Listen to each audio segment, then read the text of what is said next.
Hello and good afternoon everyone, welcome to civil step. आज का हमारा जो सेशन है ये आप लोगों के लिए सिविल स्टेप एक न्यू इनिशिएटिव लेकर के आया है। CUET 2024 के लिए कोर्स लॉन्च किया है सिविल स्टेप ने। ठीक है, तो CUET आप लोगों को पता होगा, कॉमन यूनिवर्सिटी एंट्रेंस टेस्ट होता है जिसकी की पेरेंट एजेंसी होती है NTA, नेशनल टेस्टिंग एजेंसी। ठीक है, तो ये जो टेस्ट होता है CUET, ये जितने भी केंद्रीय विश्वविद्यालय या अच्छे विश्वविद्यालय हैं, यूनिवर्सिटीज हैं, वहां पर एडमिशन के लिए होता है। तो जो भी स्टूडेंट आप में से जिन्होंने +2 किया है, 12th पास किया है, वो लोग इसकी तैयारी में लगे होंगे। ठीक है, तो ये जो एग्जाम है इसके थ्रू आप अपने मन के हिसाब से जो भी आप एडमिशन जहां पर लेना चाहते हैं, जो भी अच्छे यूनिवर्सिटीज होते हैं, ठीक है, वहां पर एडमिशन ले सकते हैं। तो उसी के उसमें ये ज्योग्राफी के लिए हम लोग शुरू कर रहे हैं। तो आज की क्लास में, आज का हमारा जो सेशन है, इसमें हम ज्योग्राफी सब्जेक्ट के लिए अपना CUET के लिए शुरू करेंगे। ठीक है, तो चलिए शुरू करते हैं। एक और इम्पोर्टेंट चीज, ये जो एग्जाम होता है अभी इसके रजिस्ट्रेशन हो रहे हैं, फॉर्म फिल हो रहे हैं। ठीक है, तो आप लोगों को ये भी ध्यान देना है कि अपना फॉर्म टाइम से फिल करना है और बहुत ही ध्यान से फिल करना है फॉर्म। ठीक है, तो शुरू करते हैं हम लोग। सबसे पहले हम क्या देखेंगे, देखो कोई भी नया एग्जाम होता है या कुछ भी, जब भी आप किसी एग्जाम की तैयारी कर रहे होते हैं, कोई भी न्यू चीज स्टार्ट कर रहे होते हैं, तो मोस्ट इंपॉर्टेंट जो चीज होती है, हमें हमें उसका रोड मैप पता होना चाहिए, है ना, कि हमें पढ़ना क्या क्या है और कैसे पढ़ना है। तो एक जो रोड मैप होता है वो हमारे माइंड में क्लियर होना चाहिए। तो वैसे ही हमको सबसे पहले क्या करना है कि CUET का जो सिलेबस है ज्योग्राफी का, मैं आपके साथ ज्योग्राफी मैं आपको पढ़ाऊंगी CUET के लिए। तो हम लोग ज्योग्राफी का सिलेबस देखेंगे, भूगोल का सिलेबस देखेंगे कि हमको किस किस एरिया को कवर करना है, किसको ज्यादा इंपॉर्टेंस देना है, किस लेवल के क्वेश्चंस आते हैं, और उसके बाद में फिर हम लोग PYQs भी इसके देखेंगे। ठीक है, तो चलिए हम लोग शुरू करते हैं। ये है हमारा ज्योग्राफी का सिलेबस। इसमें मोस्टली ज्योग्राफी और जियोलॉजी से रिलेटेड क्वेश्चंस को पूछा जाता है। तो चलिए हम लोग पहले सिलेबस देख लेते हैं भूगोल का। सबसे इंपॉर्टेंट चीज तो ये है कि there will be one question paper which will have 50 questions, out of which 40 questions need to be attempted. यानी इसमें आपके जो सब्जेक्ट डोमेन है इससे रिलेटेड 50 क्वेश्चंस पूछे जाएंगे। ये जो ज्योग्राफी या भूगोल विषय है, जब आप एडमिशन के लिए एक विषय चुनना होता है, एक सब्जेक्ट आपको ऑप्ट करना होगा कि आप ग्रेजुएशन में किसके लिए जाना चाहते हैं। ठीक है, तो जो आपका स्पेशल सब्जेक्ट होगा उससे रिलेटेड 50 क्वेश्चंस होंगे, जिनमें से कि आपको 40 क्वेश्चन करने कंपलसरी होंगे। ठीक है, तो यह प्रश्न पत्र होगा जिसमें कि 50 प्रश्न होंगे और उनमें से आपको 40 प्रश्नों के उत्तर देने होंगे। ठीक है, शुरू करते हैं, आगे हम देखते हैं इसको। ये हमारा सिलेबस है, फंडामेंटल्स ऑफ ह्यूमन ज्योग्राफी, यानी हम मानव भूगोल के मूल सिद्धांत पढ़ेंगे, जो हमारा सिलेबस का पहला पार्ट है उसमें। ठीक है, मानव भूगोल के मूल सिद्धांत या फंडामेंटल्स ऑफ ह्यूमन ज्योग्राफी। तो इसमें हमारी जो फर्स्ट यूनिट है उसमें हम पढ़ेंगे human geography, nature and scope, यानी कि मानव भूगोल पढ़ेंगे, प्रकृति पढ़ेंगे मानव भूगोल की, और उसके स्कोप, उसके दायरे, उसका क्षेत्र हम लोग पढ़ेंगे। ठीक है, स्कोप, दायरा या क्षेत्र, इसमें ये चीजें हम पढ़ेंगे। फिर हम बात करते हैं सेकंड यूनिट की, कि सेकंड यूनिट में हम क्या पढ़ेंगे। तो सेकंड यूनिट में हम पढ़ेंगे पीपल्स के बारे में, लोगों के बारे में। लोगों के बारे में क्या पढ़ेंगे, पॉपुलेशन ऑफ द वर्ल्ड, यानी कि हम विश्व की जनसंख्या के बारे में बात करेंगे, डिस्ट्रीब्यूशन के बारे में बात करेंगे, यानी कि जनसंख्या वितरण के बारे में हम लोग बात करेंगे, डेंसिटी एंड ग्रोथ, हम विश्व की जनसंख्या के बारे में बात करेंगे, जनसंख्या के वितरण के बारे में बात करेंगे, वैश्विक आधार पर और भारतीय आधार पर भी। ठीक है, दूसरी चीज, हम पॉपुलेशन डेंसिटी की बात करेंगे, यानी जनसंख्या घनत्व की बात करेंगे, एंड पॉपुलेशन ग्रोथ, हम जनसंख्या वृद्धि की बात करेंगे। तो जब हम पॉपुलेशन पढ़ रहे होंगे, पीपल्स पढ़ रहे होंगे, तो इसमें हमको 4 पार्ट्स पढ़ने होंगे। डिस्ट्रीब्यूशन हम पढ़ेंगे, और हम डेंसिटी पढ़ेंगे, और हम ग्रोथ पढ़ेंगे, एंड पॉपुलेशन ऑफ वर्ल्ड, ये है पॉपुलेशन ऑफ वर्ल्ड। ठीक है,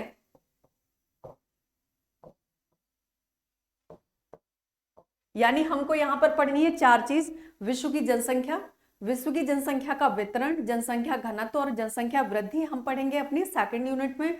इसी का जो सेकंड पॉइंट है वो है जनसंख्या परिवर्तन स्थानिक पैटर्न, यानी किसी एक विशेष जगह में किस प्रकार से जनसंख्या के पैटर्न में, जनसंख्या की वृद्धि में किस तरीके से वृद्धि होती है, हम वो पढ़ेंगे।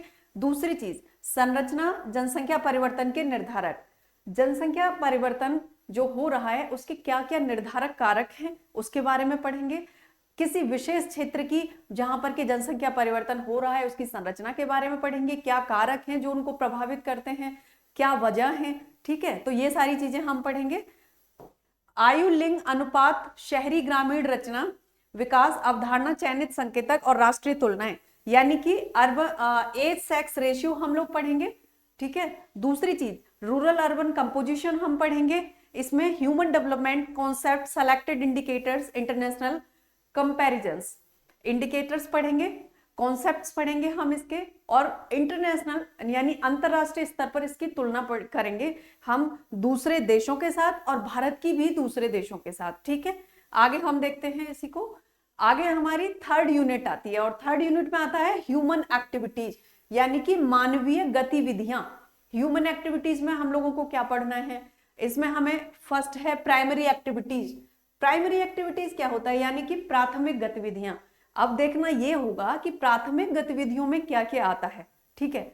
तो प्राथमिक गतिविधियों में हमें कॉन्सेप्ट्स इसके पढ़ने हैं, changing trends, gathering, postal mining and subsistence agricultural, modern agriculture, people engaging and agriculture, allied activities, some examples from the selected countries।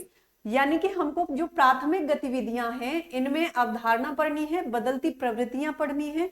दूसरी चीज संग्रहण पढ़ना है, देहाती खनन पढ़ना है हमको, जो माइनिंग होती है माइनिंग से रिलेटेड भी सवाल पूछे जाते हैं तो हमें माइनिंग पढ़ना है इसके बारे में। एग्रीकल्चर पढ़ना है, निर्वाह कृषि, कृषि के अलग अलग प्रकार होते हैं तो हमको एग्रीकल्चर के टाइप्स पढ़ना है, एग्रीकल्चर पढ़ेंगे, एग्रीकल्चर के टाइप्स पढ़ेंगे, एग्रीकल्चर को प्रभावित करने वाले कारक पढ़ेंगे, ठीक है। आधुनिक कृषि, अभी जो खेती की जाती है, कृषि की जाती है, उसके क्या क्या मॉडर्नाइजेशन उसमें हुआ है, कुछ टेक्निक्स, कुछ मेथड्स आए हैं, है ना, तो उनको हम लोग पढ़ेंगे एग्रीकल्चर से रिलेटेड एंड कृषि और संबद्ध गतिविधियों में लगे लोग। दूसरी चीज जो कृषि में यानी खेती बाड़ी में जो लोग काम करते हैं और उनमें जो लोग लगते हैं उनके आधार पर क्या परिवर्तन होता है, हम ये भी पॉइंट इसमें शामिल करेंगे। दूसरी चीज कुछ चयनित देशों से उदाहरण, यानी कुछ ऐसे देश जहां पर भी बहुत मॉडर्न तरीके से कृषि की जाती है, खेती की जाती है, हम कुछ ऐसे देशों के उदाहरण लेंगे, हम उनको भी यहाँ पर शामिल करेंगे। आगे इसमें आता है सेकेंडरी एक्टिविटीज, यानी द्वितीयक गतिविधियां या माध्यमिक गतिविधियां। तो द्वितीयक गतिविधियां या माध्यमिक गतिविधियां क्या होता है, सबसे पहली बात तो अगेन इसमें हम कॉन्सेप्ट्स पढ़ेंगे, मैन्युफैक्चरिंग इसकी पढ़ेंगे, यानी विनिर्माण उद्योग के बारे में, इंडस्ट्रीज के बारे में हम पढ़ेंगे जहां पर मैन्युफैक्चरिंग होती है।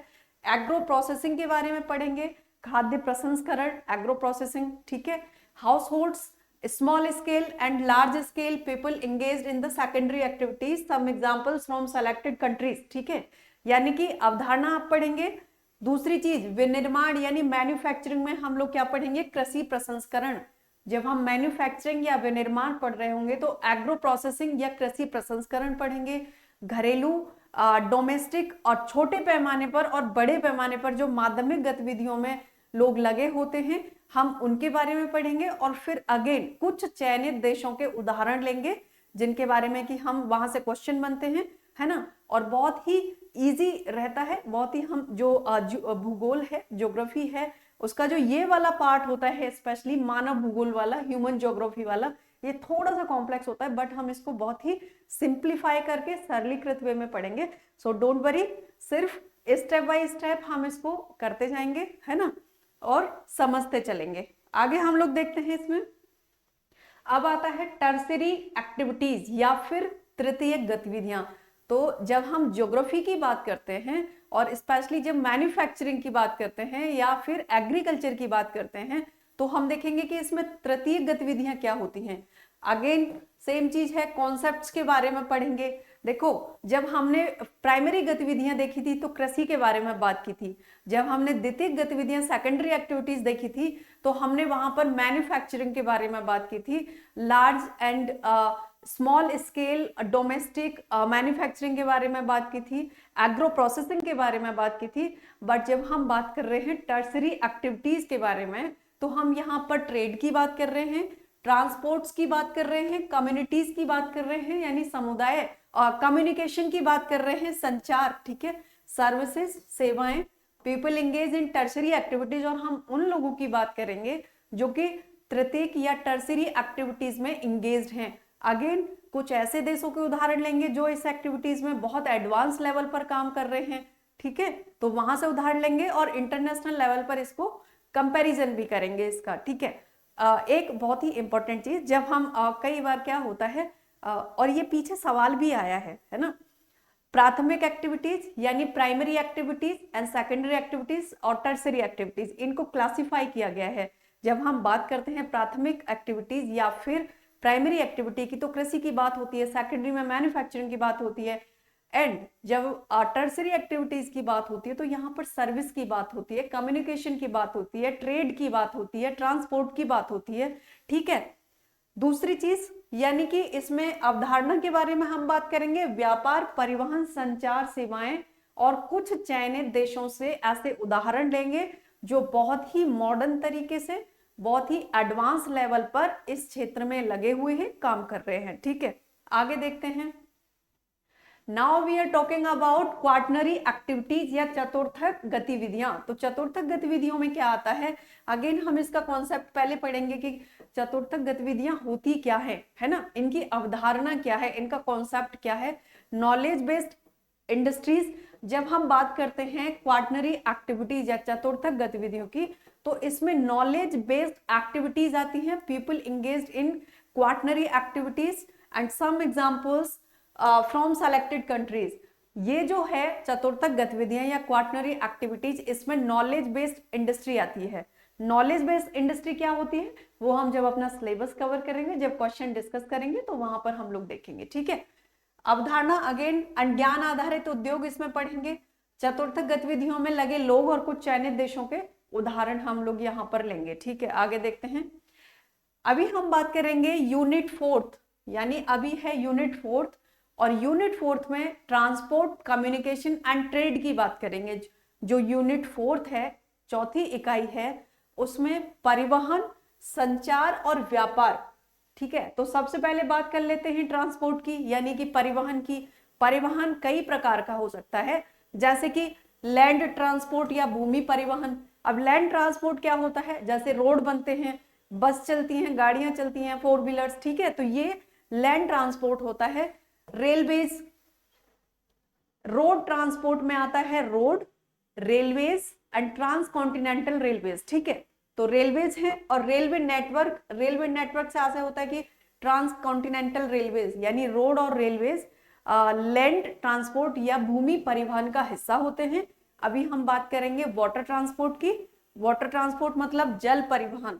जल परिवहन में क्या होता है, अंतर्देशीय जलमार्ग, inland waterways, major ocean routes. Water transport जो शिप के थ्रू इनलैंड वाटरवेज या फिर मेजर ओशन रूट्स की हम बात करेंगे। अभी है एयर ट्रांसपोर्ट, आप जानते हैं इंटरनेशनल एंड डोमेस्टिक रूट्स की बात करेंगे। दूसरी चीज है ऑयल एंड गैस पाइपलाइन। तो हम इसमें जब ह्यूमन ज्योग्राफी हम पढ़ेंगे, तो यहाँ पर हम गैस पाइपलाइन की बात करेंगे, ठीक है, और ऑयल की भी बात करेंगे। आगे हम लोग देखते हैं। अब आता है ट्रांसपोर्ट, हमने कर लिया, अब आता है कम्युनिकेशन। यानी जब हम अपनी फोर्थ यूनिट पढ़ रहे थे, देख रहे थे, तो उसमें जो हेडिंग थी वो थी ट्रांसपोर्ट, कम्युनिकेशन एंड ट्रेड, ठीक है। तो अभी आता है कम्युनिकेशन। कम्युनिकेशन कैसा होगा, सैटेलाइट कम्युनिकेशन होगा, साइबर स्पेस की बात हम लोग करेंगे, है ना। देखो अभी के टाइम में क्या है, सारी चीजें आर्टिफिशियल इंटेलिजेंस बेस्ड हो रही हैं। कोई भी चीज ऐसी नहीं है जो कि इंटरनेट से बाहर हो या फिर टेक्नोलॉजी से बाहर हो, कोई भी चीज, ठीक है। तो हमको साइबर स्पेस भी पढ़ना है, सैटेलाइट कम्युनिकेशंस पढ़ना है, एंड इंटरनेशनल ट्रेड। अभी हम बात करेंगे ट्रेड की, तो इंटरनेशनल ट्रेड पढ़ना है। अंतरराष्ट्रीय व्यापार, व्यास, basis on changing patterns, ports as gateways of international trade. हम अंतरराष्ट्रीय व्यापार पढ़ेंगे, परिवर्तन के आधार पढ़ेंगे, पोर्ट्स के बारे में पढ़ेंगे। दूसरी बात, जो पोर्ट्स होते हैं, जो पतन होते हैं, वो किस प्रकार से अंतरराष्ट्रीय व्यापार के लिए गेटवे का काम करते हैं, मार्ग का काम करते हैं, हम ये भी देखेंगे। यानी हम पोर्ट्स के बारे में पढ़ेंगे कि पोर्ट्स कितने इंपॉर्टेंट होते हैं, और किसी भी देश में जो पोर्ट्स होते हैं उनकी जो सिचुएटेड लोकेशन होती है वो बहुत ही इंपॉर्टेंट होती है उसके विकास के लिए, क्योंकि जो इंटरनेशनल ट्रेड होता है, जो ओशन के थ्रू और सी के थ्रू होता है, वाटर ट्रांसपोर्ट के थ्रू होता है, वो बहुत ही इंपॉर्टेंट होता है। ठीक है, क्योंकि ये कम कॉस्टली होता है बाकी ट्रेड्स की अपेक्षा, एयर ट्रेड की अपेक्षा, एयर ट्रांसपोर्ट की अपेक्षा। ठीक है, now the role of WTO in the international trade. WTO क्या है, कुछ हम अंतरराष्ट्रीय ऑर्गेनाइजेशंस के बारे में भी पढ़ेंगे, इंटरनेशनल ऑर्गेनाइजेशन, जैसे कि WTO है वर्ल्ड ट्रेड ऑर्गेनाइजेशन, वैसे ही और भी कई तरीके के ऑर्गेनाइजेशन हैं जो कि व्यापार से संबंधित हैं, पॉलिसीज बनाते हैं, नीतियां बनाते हैं। तो ऐसे हम जो रिलेटेड यानी ट्रेड से रिलेटेड जो भी इंटरनेशनल नेशनल लेवल के ऑर्गेनाइजेशन है उनके बारे में जानेंगे। ठीक है, आगे देखते हैं। हमारी जो 5th यूनिट है वो बात करती है ह्यूमन सेटलमेंट की। ह्यूमन सेटलमेंट मीन्स मानव बस्तियां कि व्यक्तियों का जो सेटलमेंट है वो किस प्रकार से है, रूरल सेटलमेंट है, अर्बन सेटलमेंट है। ठीक है, तो सेटलमेंट टाइप्स, हम जो ये सेटलमेंट्स के टाइप हैं उनके बारे में पढ़ेंगे। टाइप्स मतलब जैसे कि रूरल सेटलमेंट होता है, अर्बन सेटलमेंट। दूसरी बात, morphology of cities, case study हम लोग करेंगे, आकृति विज्ञान यानी जो स्थलाकृति होती है उसके संबंधित हम केस स्टडी भी पढ़ेंगे, केस स्टडी बनाएंगे और वो सॉल्व करेंगे। ठीक है, डिस्ट्रीब्यूशन ऑफ मेगा सिटीज, जो मेगा सिटीज होते हैं उनका वितरण किस प्रकार से होता है, उनको वो स्टेटस कैसे मिलता है मेगा सिटी का, मिलियन सिटीज का, हम ये पढ़ेंगे।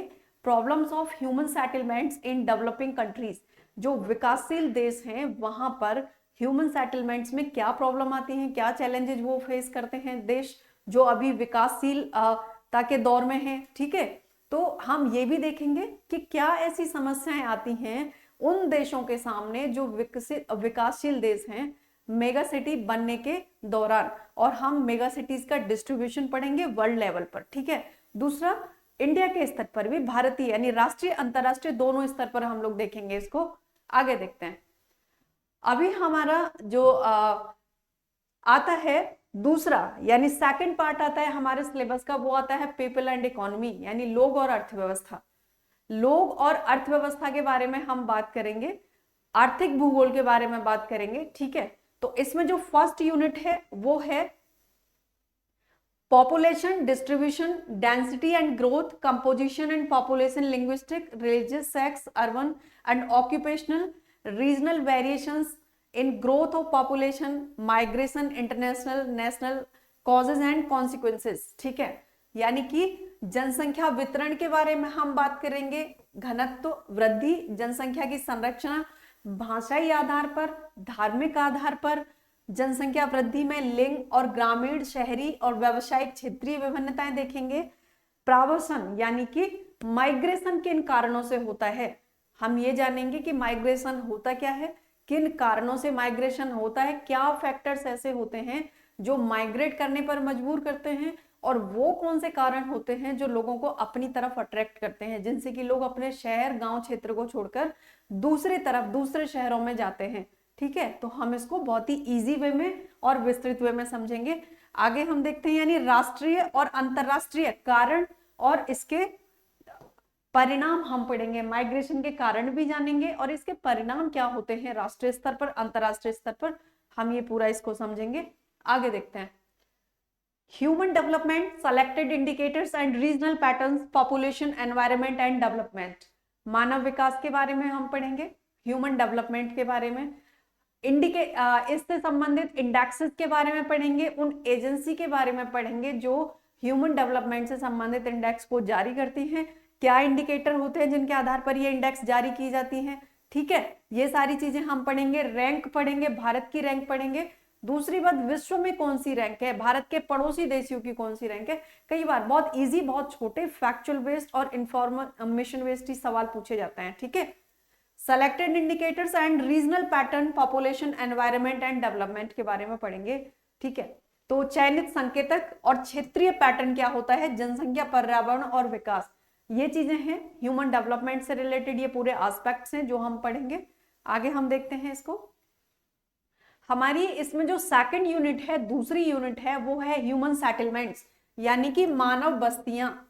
इसमें क्या है, रूरल सेटलमेंट्स। अभी जैसे हमने पीछे देखा था, जब हम बात करते हैं ह्यूमन सेटलमेंट की तो हम उसमें उसके प्रकार पढ़ते हैं। प्रकार कौन से, दो प्रकार होते हैं, रूरल सेटलमेंट और अर्बन सेटलमेंट, ठीक है।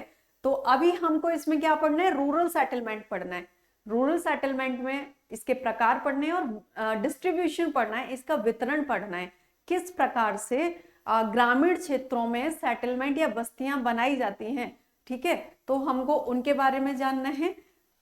दूसरी चीज अर्बन सेटलमेंट्स, देखिए जैसे एक बहुत छोटा सा उदाहरण है, बहुत बार ग्रामीण एरिया में, गांव क्षेत्र में जो बस्तियां बनाई जाती हैं, जो सेटलमेंट्स होता है, उनको बहुत लगभग 40-50 घरों का एक छोटा सा गांव होता है और उसको कई बार नगला बोल दिया जाता है, टोला बोल दिया जाता है, इस प्रकार के सेटलमेंट होते हैं। तो हमको ग्रामीण सेटलमेंट्स के बारे में यहाँ पर पढ़ना है, प्रकार पढ़ने हैं और उनका वितरण पढ़ना है कि वो वजह क्या होती है, कारण क्या होते हैं जिससे कि ये डिस्ट्रीब्यूशन होता है ग्रामीण स्तर पर, ठीक है। अर्बन सेटलमेंट्स के बारे में क्या पढ़ना है, अगेन टाइप पढ़ना है, डिस्ट्रीब्यूशन, फंक्शनल क्लासिफिकेशन। जब हम अर्बन सेटलमेंट के बारे में पढ़ेंगे तो उसके प्रकार पढ़ेंगे, उसका वितरण पढ़ेंगे और कार्यात्मक वर्गीकरण, फंक्शनल डिस्ट्रीब्यूशन भी पढ़ेंगे इसका, अर्बन सेटलमेंट का, ठीक है। देखते हैं, यानी कार्यात्मक वर्गीकरण हम पढ़ेंगे।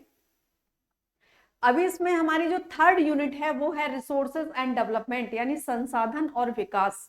तो इसमें हम रिसोर्सेज के बारे में पढ़ेंगे, रिसोर्सेज का डेवलपमेंट कैसे होता है, विकास कैसे होता है, उपयोग कैसे होता है, प्रयोग कैसे होता है, इसके बारे में पढ़ेंगे।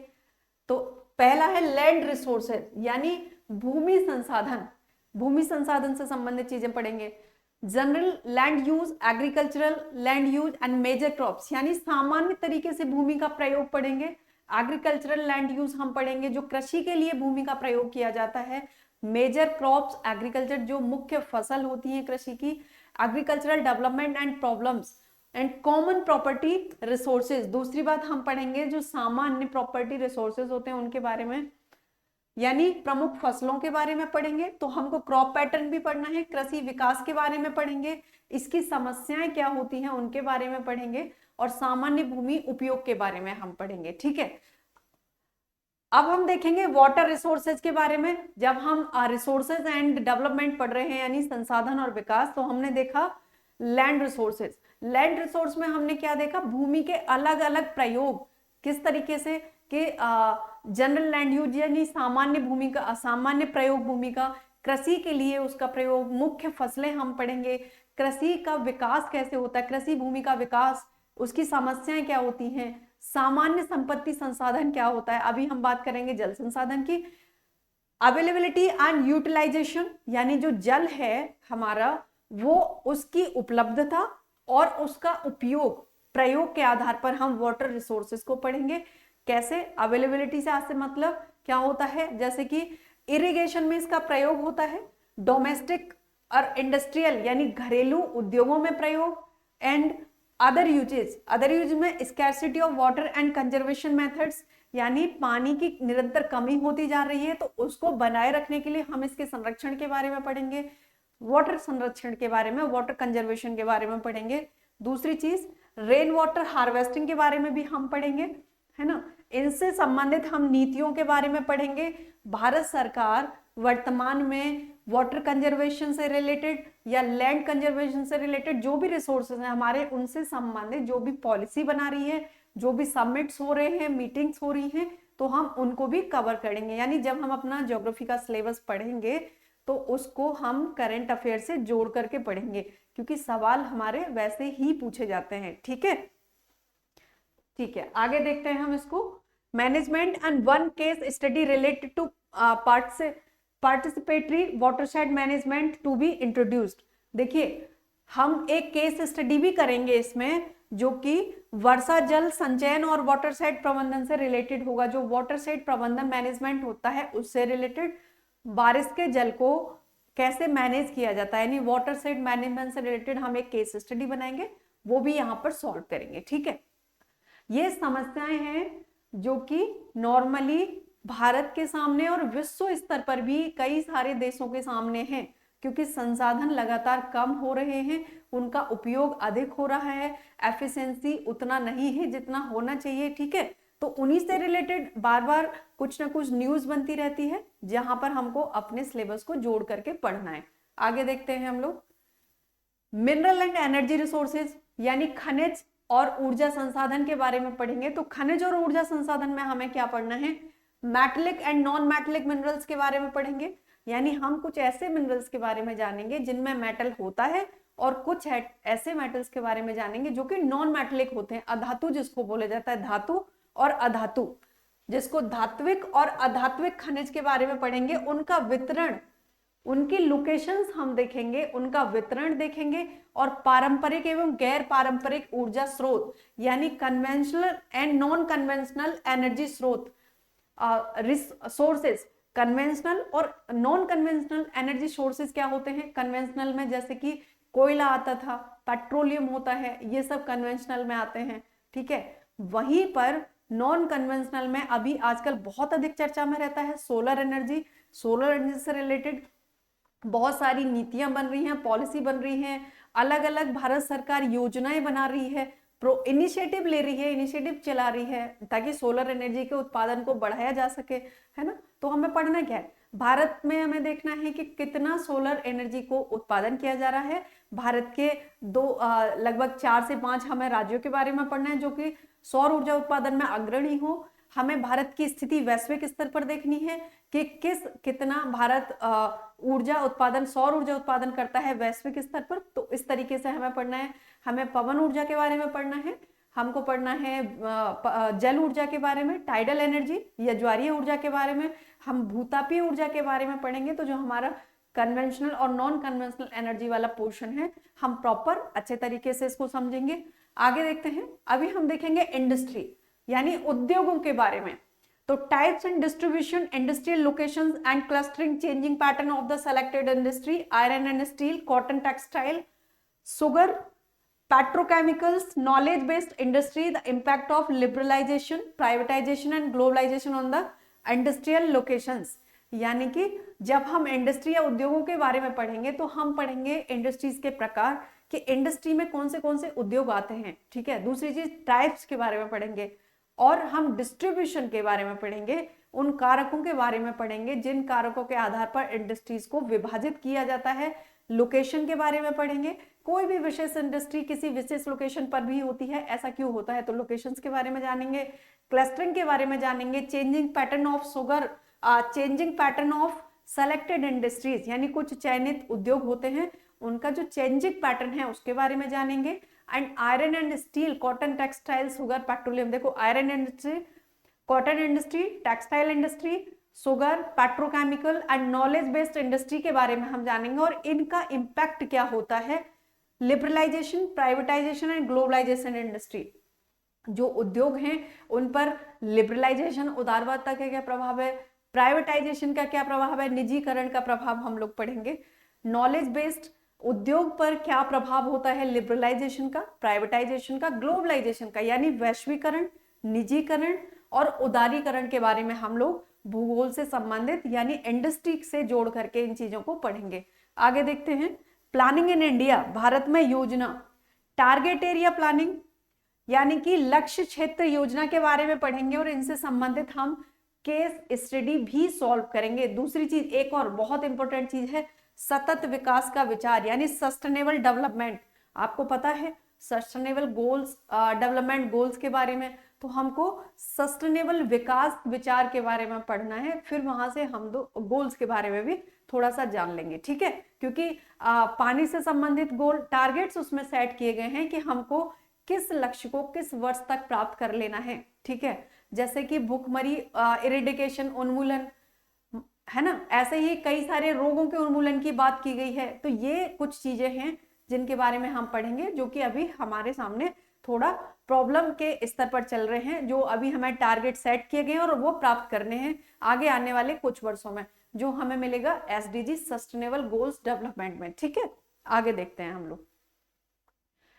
अभी हमारा जो 4th यूनिट है इसमें वो है transport, communication and international trade. Transport and communication, तो इसमें हम क्या पढ़ेंगे? रोड्स पढ़ेंगे, रेलवेज पढ़ेंगे, वाटरवेज पढ़ेंगे, यानी रोड में रेलवेज हम पढ़ेंगे। वाटरवेज, जब हम ट्रांसपोर्ट की बात कर रहे हैं तो रोड ट्रांसपोर्ट के बारे में पढ़ेंगे, rail transport, waterways transport, Airways transport के बारे में पढ़ेंगे, ऑयल के बारे में पढ़ेंगे, gas pipelines, national electricity grid, national electricity grid के बारे में हम लोग पढ़ेंगे। कम्युनिकेशन नेटवर्क के बारे में पढ़ेंगे, जैसे कि रेडियो, हम जानेंगे रेडियो के बारे में, टेलीविजन, सैटेलाइट्स एंड इंटरनेट, ये इंपॉर्टेंट पार्ट्स हैं, तो इनके बारे में हमें पढ़ना है। जैसा कि हमने अभी पीछे डिस्कस किया था कि हमारे जो डेली लाइफ भी होती है ना, उसमें भी कोई काम ऐसा नहीं है जो हम विदाउट टेक्नोलॉजी करते हो, ठीक है। तो रेडियो, टेलीविजन, सैटेलाइट, इंटरनेट, चाहे आपका फोन चलाते हैं, आप लैपटॉप चलाते हैं, या फिर आप अभी जो क्लास कर रहे हैं ये भी है ना, सारी की सारी चीजें टेक्नोलॉजी बेस्ड ही है। तो हमको ये क्लियर करना है, क्योंकि सवाल कई बार बहुत बेसिक चीजों से पूछे जाएंगे सवाल, आपके डेली लाइफ से रिलेटेड जो टेक्नोलॉजी बेस्ड कुछ चीजें होंगी वहां से पूछे जाएंगे। बट अगर हमारे कॉन्सेप्ट क्लियर नहीं होंगे, हमने ठीक से समझा नहीं होगा, ठीक से ऑब्जर्व नहीं किया होगा, तो थोड़ा सा वहां पर हमको एग्जाम में प्रॉब्लम आ सकती है, ठीक है। अभी हम बात करेंगे इंटरनेशनल ट्रेड या अंतरराष्ट्रीय व्यापार की। तो इसमें क्या होता है? Changing pattern of India's foreign trade, यानी changing pattern of India's foreign trade, Bharat का जो विदेशी व्यापार है उसमें जो चेंज हो रहा है उसका चेंजिंग पैटर्न के बारे में हम पढ़ेंगे। सी पोर्ट्स के बारे में पढ़ेंगे, जो समुद्री पतन है एंड देयर बारे में पढ़ेंगे, और हवाई अड्डे के बारे में पढ़ेंगे, और भीतरी इलाके इनलैंड्स के बारे में पढ़ेंगे, देयर इनलैंड्स, उनके हम भीतरी इलाकों के बारे में पढ़ेंगे, इनलैंड्स के बारे में पढ़ेंगे। आगे देखते हैं। तो हमने यहाँ पर देखा था इंटरनेशनल ट्रेड्स के बारे में, यानी कि भारत का जो विदेशी व्यापार है उसमें क्या परिवर्तन हो रहे हैं, वजह क्या है, कारण क्या है परिवर्तन होने की, उसके बारे में हम ये चीजें करेंगे। इंटरलैंड एंड एयरपोर्ट्स के बारे में, यानी जो भीतरी इलाके हैं और एयरपोर्ट्स के बारे में हम लोग यहाँ पर पढ़ेंगे, ठीक है। आगे हम देखते हैं इसको। अब हमारा जो अगली यूनिट है, 5वीं यूनिट है, वो है geographical perspective on selected issues and problems, ठीक है। कुछ चयनित मुद्दे हैं ऐसे जिनकी समस्याओं पर हम भौगोलिक, यानी उन मुद्दों को भौगोलिक परिप्रेक्ष्य में रख के देखेंगे कि क्या समस्याएं हैं। कुछ सेलेक्टेड इश्यूज हैं, चयनित मुद्दे हैं जिनको कि भौगोलिक परिप्रेक्ष्य में रख करके उनकी समस्याओं पर हम डिस्कस करेंगे, समस्याओं पर विचार करेंगे। जैसे कि environmental pollution, urban water disposal, ये एक बहुत ही सेलेक्टेड इशू है और बहुत ही बड़ी परेशानी ये है आज की जनरेशन के सामने, ठीक है। एनवायरमेंटल पॉल्यूशन, पर्यावरणीय प्रदूषण, पर्यावरणीय प्रदूषण, भारत सरकार अलग अलग तरीके के इनिशिएटिव्स ले रही है, योजनाएं बना रही है, नीतियां बना रही है, ताकि जो प्रदूषण होता है हम उसको कम कर सकें, है ना। जब हम प्रदूषण के प्रकार पढ़ेंगे फिर हम उसमें एनवायरमेंटल पॉल्यूशन और पर्यावरणीय प्रदूषण के बारे में पढ़ेंगे।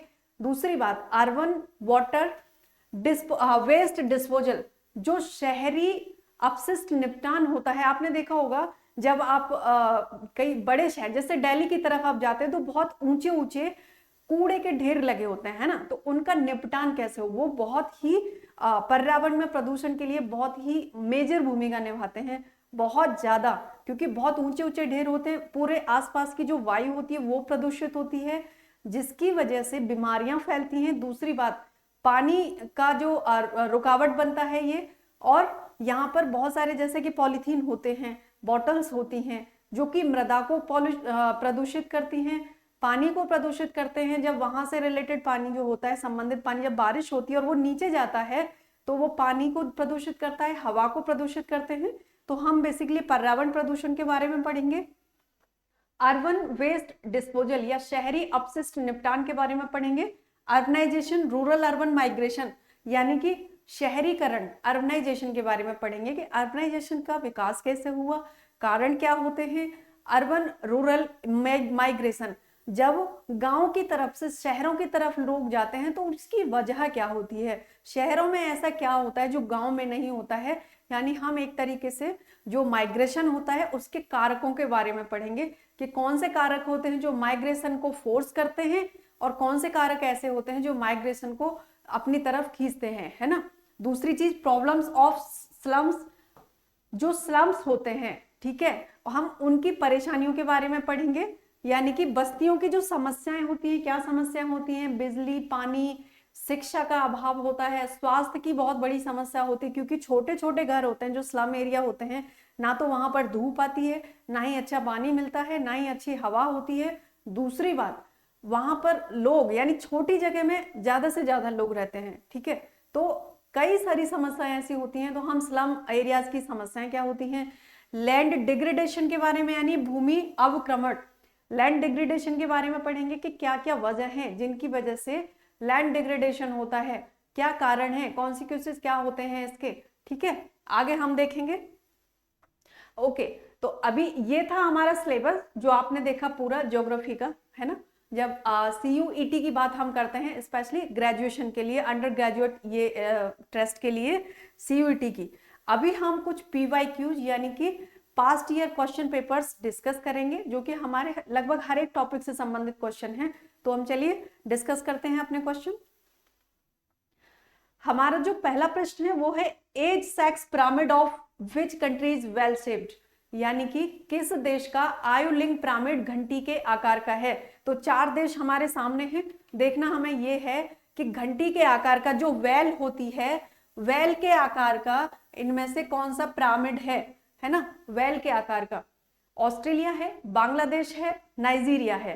तो जो एज सेक्स पिरामिड है वो है ऑस्ट्रेलिया, यानी कि ऑस्ट्रेलिया देश ऐसा है जिसमें आयुलिंग पिरामिड घंटी के आकार का है, ये है Australia.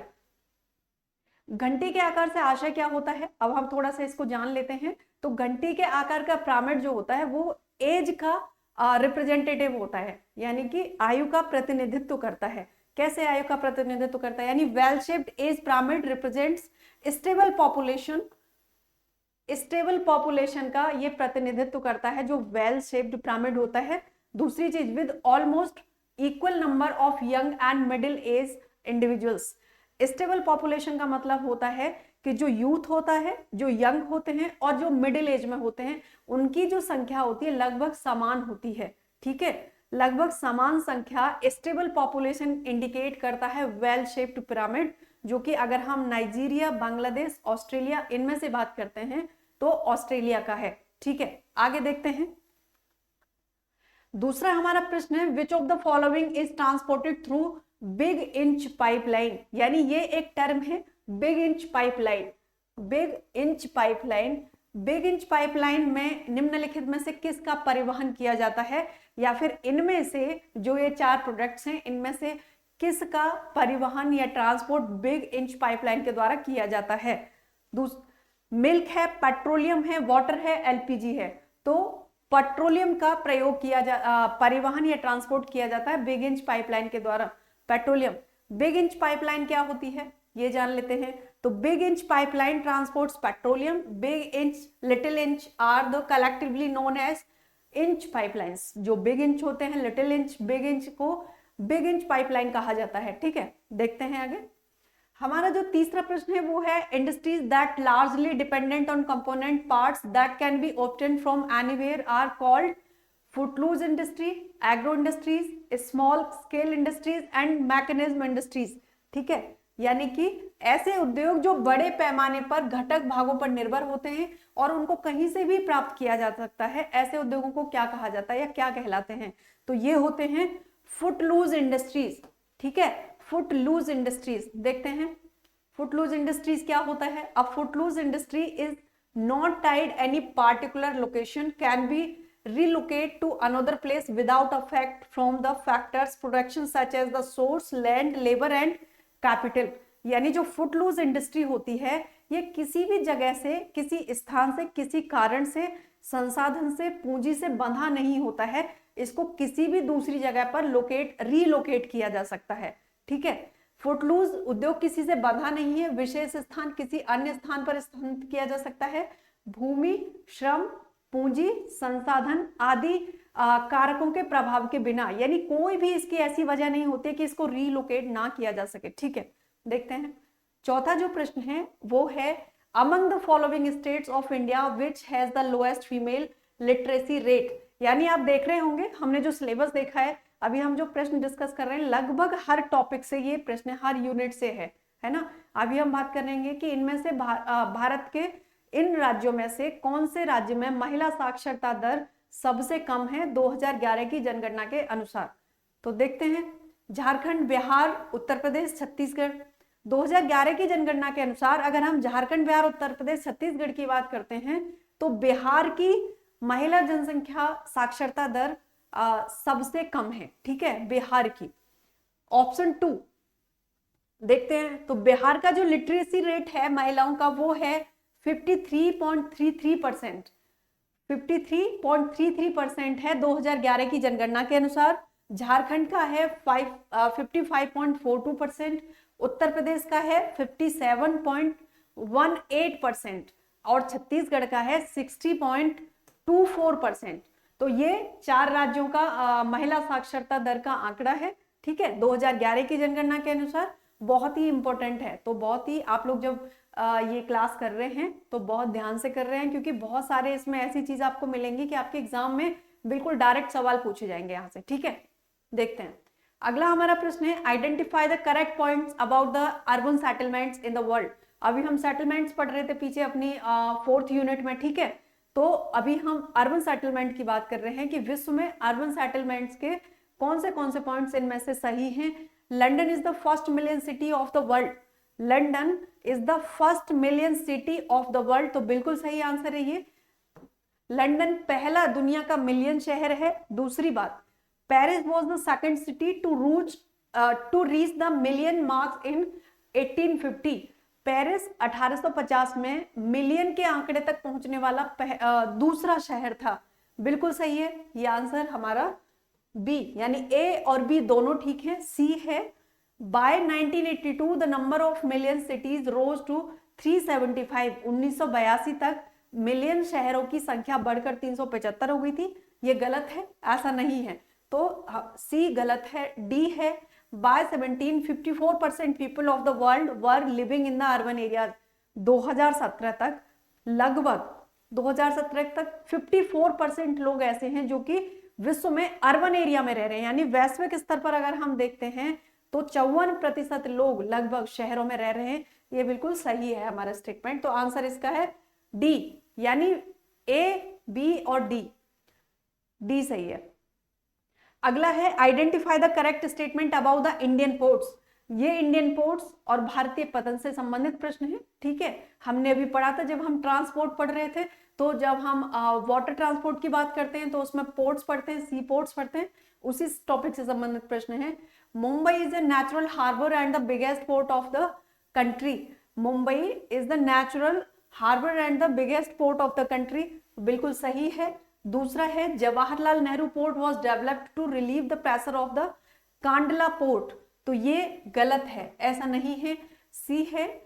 Kolkata port is located on river Hooghly 128 kilometre area from the sea, away from the sea, बिल्कुल सही स्टेटमेंट है ये। और डी है Visakhapatnam is a landlocked harbour. Visakhapatnam is the landlocked harbour, बिल्कुल सही है, यानी इसका है A, C and D, B गलत आंसर है इसका, ठीक है। आगे देखते हैं, JNPT also known as the नेवासावा port is the largest container port developed to relieve Mumbai port. जो जवाहरलाल नेहरू पोर्ट है वो कांडला पोर्ट का प्रेशर रिलीज करने के लिए नहीं बना था, बल्कि मुंबई पोर्ट का, क्योंकि JNPT कहां पर है, मुंबई में, और कांडला कहां पर है, गुजरात में, ठीक है। तो ये वहीं पर गलत हो गया स्टेटमेंट। आगे देखते हैं, which waterways serves eastern, which water, देखिए कांडला है गुजरात में, which waterway serves eastern Europe, इनमें से कौन सा ऐसा जलमार्ग है जो कि पूर्वी यूरोप की सेवा या कि पूर्वी यूरोप को सर्व करता है। मिसिसिपी जलमार्ग है, ग्रेट लेक्स, राइन और डैन्यूब वाटरवेज। तो इसका जो आंसर है वो है Danube waterways. Danube waterways eastern Europe या पूर्वी यूरोप को जल प्रदान करता है या जल सेवा प्रदान करता है, ठीक है। मिसिसिपी जलमार्ग कहां पर है, ग्रेट लेक्स कहां पर है, राइन कहां पर है, तो राइन तो करता है पश्चिमी यूरोप को, ठीक है। मिसिसिपी और ग्रेट लेक्स ये करते हैं अमेरिका को, ठीक है। आगे देखते हैं हम लोग, देखिए Danube is the second river, second longest river in the Europe after the Volga, Russia and Rhine waterways. Serves western Europe, जो राइन वाटरवेज है वो तो वेस्टर्न यूरोप को सर्व करता है. Mississippi and Great Lakes waterways in America. आपको पता होगा जो ग्रेट लेक्स के नाम से जानी जाती हैं, जिसमें कि 5 नदियां आती हैं, उनमें से मिसिसिपी एक नदी है. ये अमेरिका में लोकेटेड है, कनाडा और अमेरिका के बॉर्डर पर. ठीक है, आगे देखते हैं. हमारा जो अगला प्रश्न है वो है which of the following help in the getting better insight into the human land ratio in terms of pressure of population on total cultivation land. ये जो प्रश्न है ये ह्यूमन एक्टिविटीज, पॉपुलेशन और पॉपुलेशन प्रेशर तीनों को मिला के बनाया गया है, यानी 3 टॉपिक्स इस क्वेश्चन में शामिल हैं. तो ये है pressure of population on the total cultivable lands, physiological density, population density, relatable density and absolute density. तो इसका है फिजियोलॉजिकल डेंसिटी. ठीक है, शारीरिक यानी निम्नलिखित में से कौन कुल कृषि योग्य भूमि पर जनसंख्या के दबाव के संदर्भ में मानव भूमि अनुपात में बेहतर जानकारी प्रदान करता है? वो है शारीरिक घनत्व या फिजियोलॉजिकल डेंसिटी. ठीक है, आगे देखते हैं. हमारा जो अगला है 9th क्वेश्चन वो है which means were not initiated under new industry policy. नई औद्योगिक नीति के तहत इनमें से कौन सा उपाय शुरू नहीं किया गया है? नई उद्योग नीति के तहत कौन सा उपाय शुरू नहीं किया गया है? विदेशी निवेश पर प्रतिबंध, विदेशी प्रौद्योगिकी में निशुल्क प्रवेश, पूंजी बाजार तक पहुंच, व्यापक निर्वाह खेती की औद्योगिक लाइसेंसिंग विशेषताओं का अनुमूलन बिल्कुल किया गया है. विदेशी निवेश पर प्रतिबंध नहीं किया गया है. विदेशी निवेश या बैन ऑन फॉरेन इन्वेस्टमेंट पर नहीं किया गया, इसको बैन नहीं किया गया है नई इंडस्ट्रियल पॉलिसी के अंडर में. आगे देखते हैं. हमारा जो 10वां प्रश्न है वो है which of the following is the longest highway in India. इनमें से कौन सा भारत का सबसे लंबा राजमार्ग है? वो है NH7, नेशनल हाईवे 7 भारत का सबसे लंबा राजमार्ग है. जब हम बात कर रहे हैं NH1, 2, 8 एंड 7 की NH. ठीक है, तो हमारी क्लास यहीं पर समाप्त होती है. हम लोग नेक्स्ट क्लास में मिलेंगे. आई होप आपको इस क्लास से बहुत सारी इंफॉर्मेशन मिली होगी, बहुत सारे फायदे मिले होंगे. और जब आप ये क्लास करेंगे, ठीक है, हम लोग कंटिन्यूस क्लास को आगे करेंगे, तो आपके एग्जाम में CUET का एग्जाम क्रैक करने में बहुत ही इंपॉर्टेंट क्लास होगी. ठीक है, एक और चीज, आपका ये जो क्वेश्चन होगा ये 200 मार्क्स का होगा, है ना. और इसमें जो टाइम अलाउ किया जाएगा वो 45 मिनट्स किए जाएंगे. ठीक है, तो जो बेसिक जानकारी है वो होना भी जरूरी है. ठीक है, थैंक यू सो मच. हम लोग नेक्स्ट क्लास में मिलेंगे.